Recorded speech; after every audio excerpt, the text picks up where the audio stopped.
we have two loops here. Means one loop which is the outer loop, another loop is the inner loop.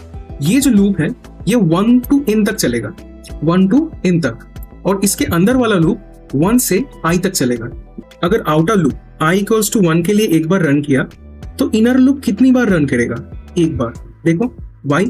Because it's running for I equals to 1 it will run up to 1 because it's less than equals to i. But for I equals to 2, if we take I equals to 2, the inner loop will run 2 times.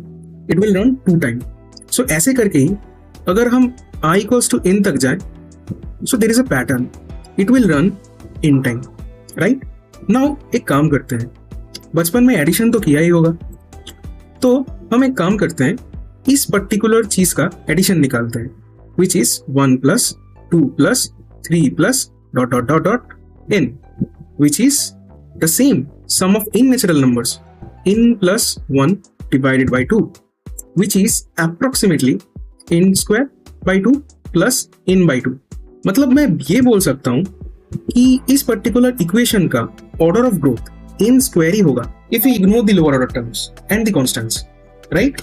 So इस particular case का order of growth quadratic होगा. The graph will look like this.